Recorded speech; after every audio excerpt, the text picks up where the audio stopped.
A very warm welcome to you. Many thanks for finding time to be with us on the program this week. Now, don't forget to remain your source for all the latest happenings in the world of insurance. My name is Lucy Uaib. Welcome.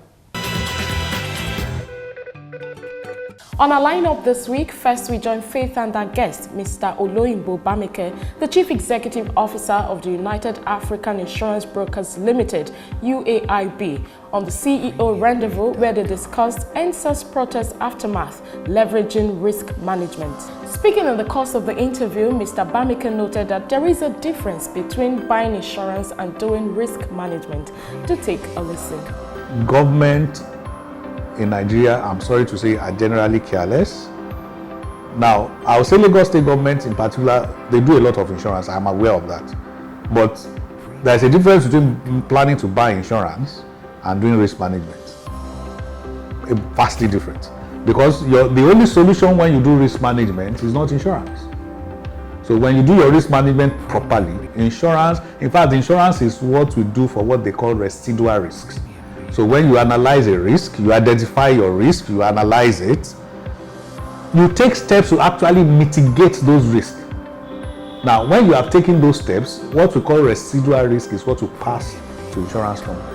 On the lineup, we'll also bring you highlights from the second Insurance Directors Conference put together by the National Insurance Commission (NICOM) through the College of Insurance and Financial Management at the Lagos Oriental Hotel with the theme Insurance Industry Post-Pandemic, the Pursuit for Survival and Growth. As expected, stakeholders in the insurance business were in attendance to discuss burning issues as it relates to insurance operations in Nigeria. Take a listen.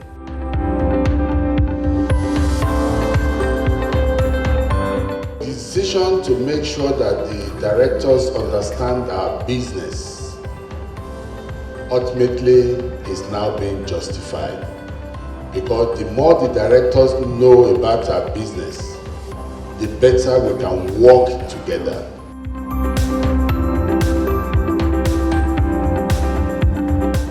I believe that chairmen of board, members of the board of directors will agree with me that policies that will drive a shift in the institution should start or have the binding of the board.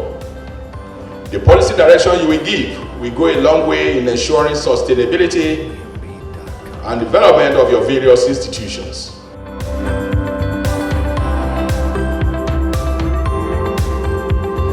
Mr. and Mrs. Director, how has your business fared during this pandemic? What role have you played in the way your business has fared during this pandemic? Have you made any contributions at all, positive, or peradventure have you made negative contributions? Did you as a board call the management to sit down once it was clear that the world was going into a pandemic and build a strategy around how the business was going to survive through the pandemic? Plus, of course, all the other extras we bring you on the program. So sit back, relax, and enjoy the package. Details in just a moment. Please stay with us.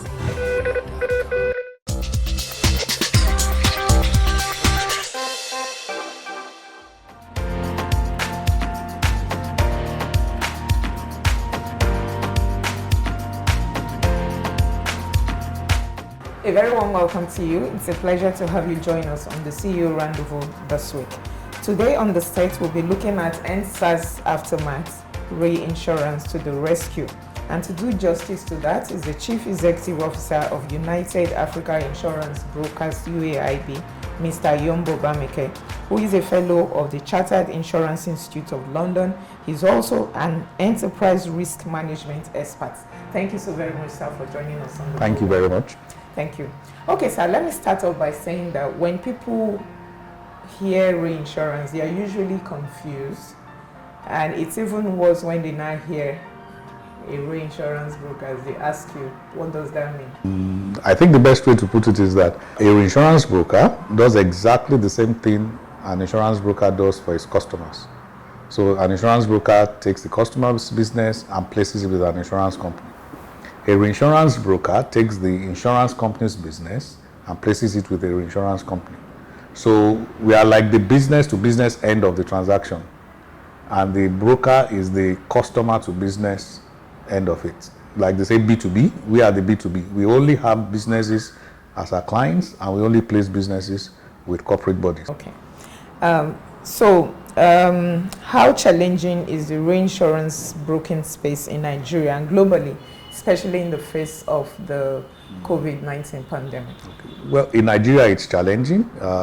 Generally, people who operate in the space tend to travel quite a bit. Yes. So the first thing that's happened is that we've not been able to travel quite as much. You tend to travel to meet potential business partners, either in conferences or you visit their markets directly. And you tend to travel to maintain those relationships. Now, in the last 1 year, they're about to be forced to do the business without necessarily traveling. So that's a different challenge. The expectation is that this is temporary, and then eventually you'll probably get to be able to travel again. But in the meantime, we are doing as best as we can. The relationships we have already, we are maintaining them by various means of communicating, emails, Zoom meetings, and such. Even WhatsApp. Every tool is available. But it's challenging, but I believe we'll overcome it. We are still doing quite as well as we are doing before.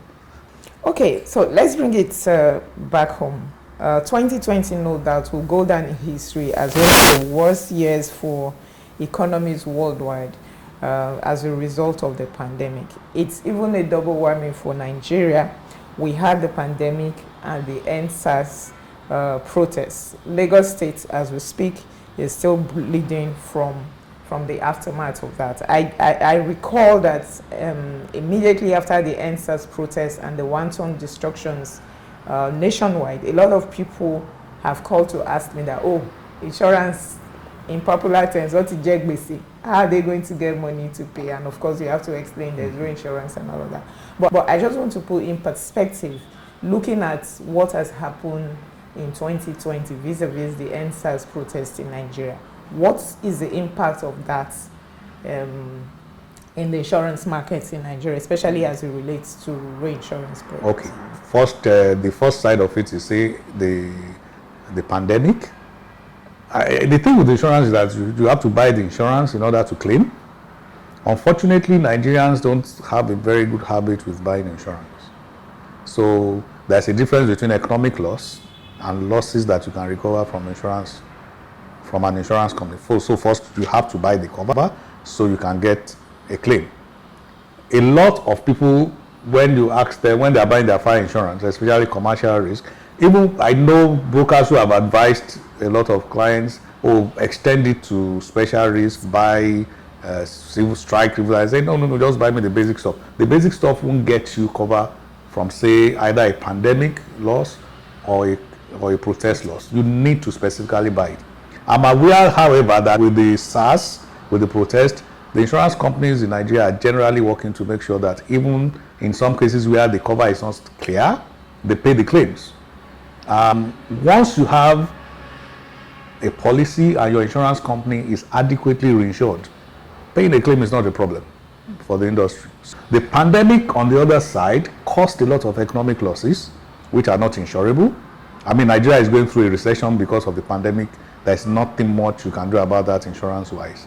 The part of it that you can claim from insurance, I don't think a lot of Nigerian companies were that sophisticated in their risk management assessment to have bought a cover, a consequential loss cover following a pandemic, which a couple of companies in the UK bought, or probably outside Nigeria. If it's an international company in Nigeria, for example, has a global policy that included consequential loss following a pandemic or related like events, then they'll pay, then they'll get a claim. But generally, people tend to buy consequential losses following physical loss and damage. So you need an asset that suffers from a physical loss, either from fire or any other means. And then the consequential losses that follows that will be paid. So I'm aware international companies in some jurisdictions are paying claims, especially in the UK. They are going to pay claims following the pandemic. A lot of companies in Nigeria didn't buy that cover. If you didn't buy the cover, then you can't make the claim. Okay, sir, I sorry to cut into your thought. I do know the UK that you mentioned, for example, it just occurred to me that they actually had to go to court, or I think up to the Supreme Court, to give judgment on business interruption policy, which is now forcing some insurance companies to, of course, to admit the claims and all that. And even in South Africa, we also saw customers had to go to court, take insurance to court over business interruption policy. But I just want to see, what is the reality of that in the Nigerian market? Okay, that's why I said that you need to buy a cover that defines your consequential loss in such a way that it will be covered when there's a pandemic. I think the particular case in the UK was like the sample guy that went to court. I think he ran like a sports center of some kind. Yes. And of course, because the pandemic happened, people could not come to his shop, and therefore he lost money. But he had a policy that provided cover potentially for that. It was not a matter of defining whether a pandemic falls within the scope of what they were intending. Like, it's not everybody that took their risk management process to the point where they thought a pandemic will occur. Now, if it occurs, what will I do? Or what will happen to me? If an event center in Nigeria, for example, says, if I lose money as a result of a widespread case of cholera, for example, and there's a widespread case of cholera and people couldn't go out, you could extend it to say, oh, maybe it could be something like, because there's no physical loss or damage, but there's an interruption to this person's business activity.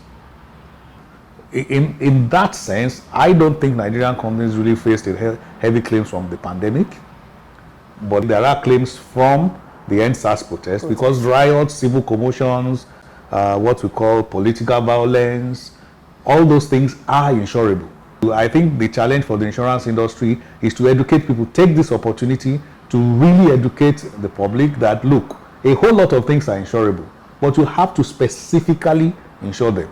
You can't assume. Okay, sorry to come in again. Now, I do know that as a result of this pandemic globally, you also have cases of cyber risk is escalating, political risk, as you talked about. But what I want to ask, are these covers, are they available in the Nigerian market? Of course they are.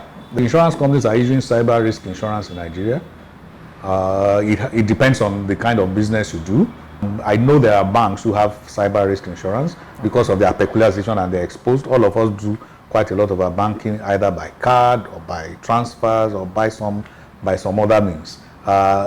Anybody who does business where you have a lot of information from people stored within your system, and therefore you have the potential that their information will be exposed to say a hacker, then the responsible thing is to buy a cyber risk insurance. I think there is even a move in the market now that every insurance broker or every insurance company selling fire insurance should offer automatically with it, but you must pay additional premium. Okay. Riot and civil commotion. Now, it's the client that will now say, no, I don't want. But you should offer it. So when next time you go to buy fire insurance, say for your assets in your office, you are supposed to be given a fire policy that includes a riot and civil commotion cover at a small additional cost. Not as high as the fire risk. Now, you will now be the one to say, I don't want it. So you made a conscious effort not to want it. Otherwise, the standard fire policy in Nigeria from now going forward will offer you riot and civil commotion cover, things like that. However, political violence is a different ballgame. Okay. In fact, worldwide there are specialist market, what we call specialist market for those type of risk. A lot of Nigerian companies may not be able to offer it to you directly, but if you ask them for political violence insurance, they have partners that they will use to provide the cover. They won't tell you no, but they will just tell you hold on, and then they will arrange the cover with their partners, and then they will price it right, and then you can have. Okay, Mr. Bammeke, what about, we've also seen a rise in the cases of kidnapping, high profile, medium profile people, low profile people in recent times. So look, it's an interesting thing. Okay. There's an insurance for it, but the people who have insurance for it won't tell you they have insurance for it. For fear of not being kidnapped. In fact, it's written into the contract. If I give you a kidnap and ransom insurance, you can't tell anybody you have it. Because then you just invited people to come and kidnap you. It won't make sense. So there's what they call K&R, there's kidnap and ransom insurance, but Most people that have it won't tell you that they have it. Okay, now moving on, Mr. Bammeke. So let's look at the pandemic globally, on a global level. Of course, we're still narrowing it down to Nigeria. Lagos state government, as I said, they are still bleeding from the loss of the aftermath of not just the pandemic now, but also the sars protests and what we saw. So going forward for government at all levels, what will be you and enterprise risk management president, what should be their focus when it comes to risk management or better risk? End SARS as a protest was unusual because it was not violent and they were very well organized. The violence that followed was a different matter entirely. I think we need to separate it. For me, as a risk management person, you need to separate the two. The people who did end SARS were very well organized. That is actually the one that we are not used to. We are used to people rioting all the time and destroying stuff. So the average government who does risk management and did not include the fact that a riot can happen and things will be destroyed is pretty careless, because that's an easy risk to recognize in this market. Okay, Mr. Bammeke, sorry to cut into your thoughts, because I've had a conversation sometime late last year with an underwriter, and he was telling me that he's even shocked that the number of BRT buses in Lagos, such large numbers were housed in a particular place. And when the fire came, it raised a number. When somebody, then it raised it. Okay, that's why I'm saying that it's actually pretty careless for the government not to have thought about riots, because it's not the first time we've had the riots in Lagos and things were destroyed. So the average government ought to have a plan for that. The second thing is that once the peaceful protest started and it kept on going long, a lot of people thought, well, there's a possibility that this could become something else. At that time, I believe, yes, the government was careless to have just left everything the way it is and just sort of like folded their arms like, let's wait and see. Let's wait and see.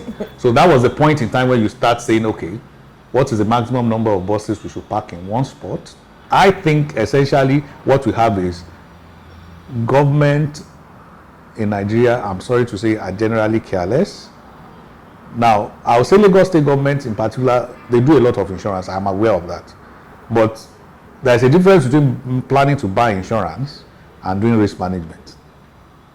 Vastly different. Because the only solution when you do risk management is not insurance. So when you do your risk management properly, insurance is what we do for what they call residual risks. So when you analyze a risk, you identify your risk, you analyze it, you take steps to actually mitigate those risks. Now, when you have taken those steps, what we call residual risk is what you pass to insurance companies. So when you do your risk management properly, you first of all make sure you mitigate the risk. It's the residual part of it that you really can do nothing about. So when all is said and done, something can happen, then I insure. So I take steps in, for example, in my house not to be careless with gas, not to be careless with electricity, make sure all my fittings are done, have fire extinguishers, have smoke alarm. That doesn't stop me from buying fire insurance. Because if something happens, I will still need insurance to pay my losses back. So that's it. So yes, but like they say, hindsight is 20/20 vision. Looking back, you shouldn't have parked so many buses in one place. But somebody could ask you, how else are the buses going to get out in the morning on time? But there's always a way. If you sit down and think about it, I'm not saying I know the answer to it, but if people who are transport experts, logistics experts, sit down, you dimension the issues to them, they provide you a solution that is workable.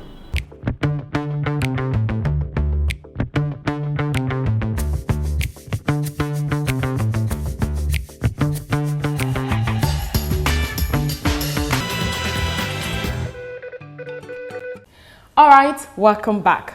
Moving on, we now bring you highlights from the 2020 Insurance Directors Conference, which was held under the theme Insurance Industry Post-Pandemic, the Pursuit for Survival and Growth. Many believe that the theme aptly captures the reality of the moment because the insurance sector requires urgent recovery plan to be able to support the recovery of other businesses in the economy. Happy viewing.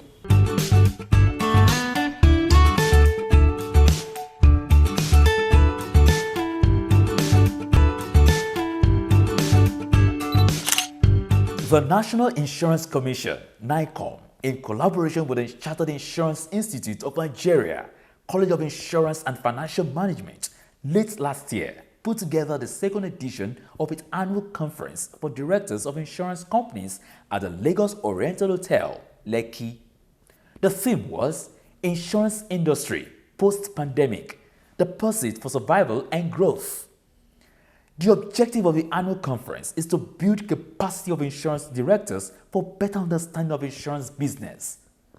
Welcoming participants to the conference, the President and Chairman of Council of the Chartered Insurance Institute of Nigeria, Sir Muftau Oyegunle, said that the more directors understand insurance business, the better they can play their leadership roles. The decision to make sure that the directors understand our business ultimately is now being justified, because the more the directors know about our business, the better we can work together, the better the board can play the leadership roles expected in the industry.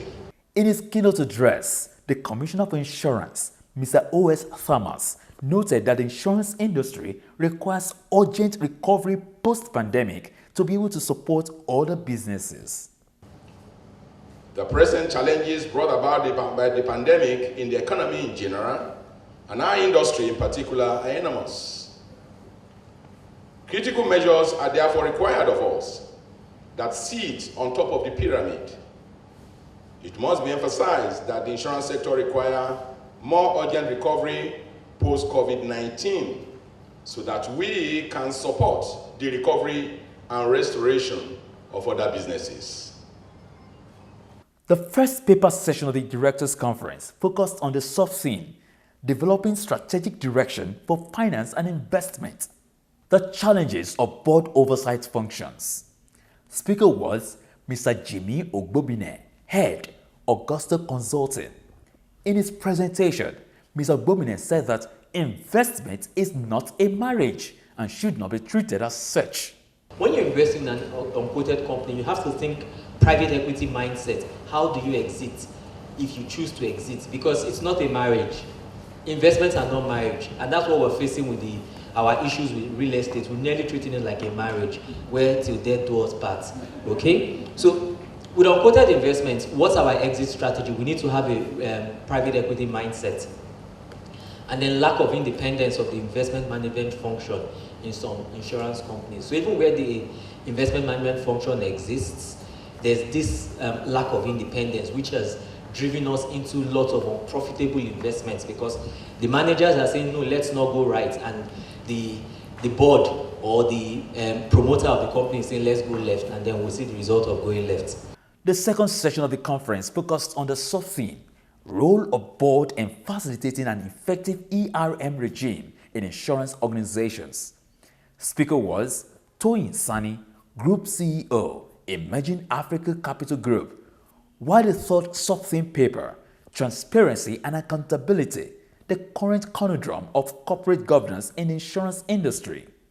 Speaker was Professor Fabian Ajogu, SAN, founding partner, Kenya Partners, said that transparency and accountability are indispensable tools in the insurance industry, especially at this time.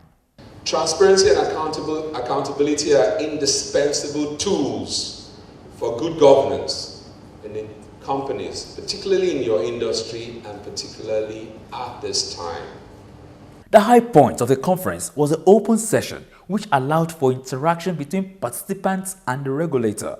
There is no doubt that management of insurance companies, more than ever before, are looking up to their board for policy guidance that will ensure their continued survival in not just the COVID-19 era, but even post-pandemic, while also delivering returns for all shareholders.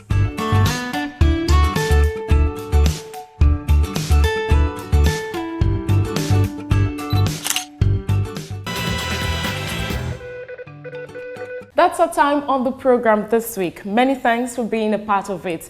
Join us again, same time, same station next week for a fresh package. In the meantime, feel free as always to connect with us on all our social media platforms. Don't forget to also keep a date with us on our flagship radio program, Waiting Insurance They Do Serve, on Nigeria FM 102.7, live every Wednesday by 9:45 a.m. My name is Lucy Olugbe. Until next time, from the entire team, it's goodbye and please stay safe.